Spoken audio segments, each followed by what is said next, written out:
নমস্কার বন্ধুরা, আপনাদের সকলকে স্বাগত আরেকটি নতুন ভিডিওতে। এই ভিডিওতে বন্ধুরা বেশ কিছু গুরুত্বপূর্ণ আপডেট দেওয়া রয়েছে। তার আগে বন্ধুরা, চ্যানেলে যদি আপনারা নতুন এসে থাকেন তাহলে চ্যানেলটিকে সাবস্ক্রাইব করে ভিডিওটিতে অবশ্যই একটি লাইক করে দেবেন। তো বন্ধুরা, এবার বেশি কথা না বাড়িয়ে ভিডিওটি শুরু করা যাক। গতকাল ইস্ট বেঙ্গল ম্যাচটা জেতার 4-2-এ কেরালা ব্লাস্টার এফসিকে হারানোর পরে পয়েন্টস টেবিলে কিন্তু বিরাট পরিবর্তন হয়েছে।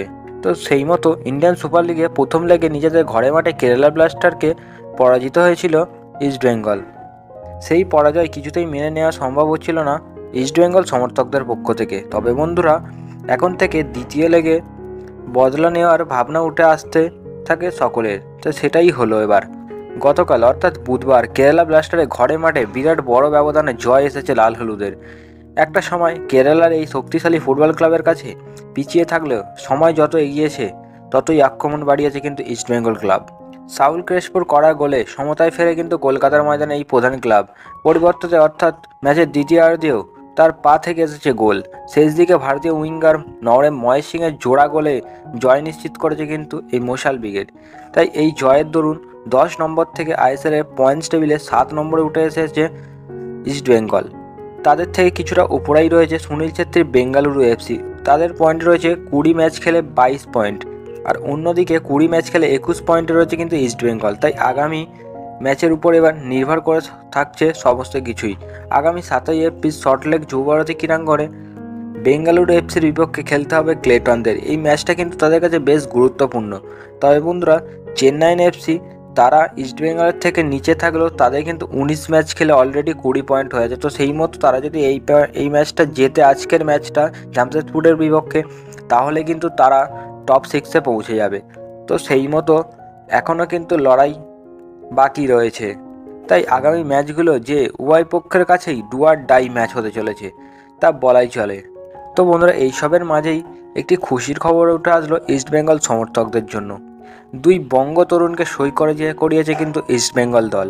নতুন মরশুমের জন্য এখন থেকেই দল গঠনের কাজ শুরু করে দিয়েছে কিন্তু এভাবে ইস্টবেঙ্গল। সপ্তাহখানেক আগেই প্রি কন্ট্রাক্টকে সই করেছে পাঞ্জাবের অন্যতম ভরসাযোগ্য অ্যাটাকিং মিডফিল্ডার মেহেদি তালালকে। এবারে বাংলার 2 তরুণ প্রতিভাবান সাইন করালো কলকাতা ময়দানে এই প্রধান দল। তাদের মধ্যে রয়েছে চাকু মান্ডি এবং বিজয় মুর্মু। কলকাতা ময়দানের বর্তমানে যথেষ্টই পরিচিত এই 2 ফুটবলার। এবারে কলকাতা ফুটবল লিগে অন্যতম দাপুটে ফুটবল ক্লাব ভবানীপুরের হয়ে খেলতে দেখা গিয়েছে দুজনকে। তাই ভালো পারফরমেন্স দরুন পরবর্তীতে বাংলা দলের হয়ে সন্তোষ ট্রফিও খেলার সুযোগ পান দুজনেই। এবার দলের লাল হলুদ জার্সিতে লড়াই করতে দেখা যাবে তাদের। তো বন্ধুরা, এবার যে আপডেটটি দেবো আপনাদেরকে চেন্নাই সিটি এফসি দলকে নিয়ে। ইংল্যান্ডের ক্লাবের সঙ্গে চুক্তি করল আইএসএলের এই ক্লাব। চেন্নাই সিটি এফসি এবং ইংল্যান্ডের football club Norwich city FC ফুটবলে পারস্পরিক উদ্ভাবন এবং সহযোগিতার বৃদ্ধি লক্ষ্যতে একটি মৌ স্বাক্ষর করেছেন। ইংল্যান্ডের ক্লাবের সঙ্গে এই চুক্তি সম্পাদনের খবর জানিয়েছে চেন্নাই সিটি এফসি। বুধবার সোশ্যাল মিডিয়া ক্লাব পক্ষ থেকে তা জানানো হয়ে গেছে এই সংবাদের কথা।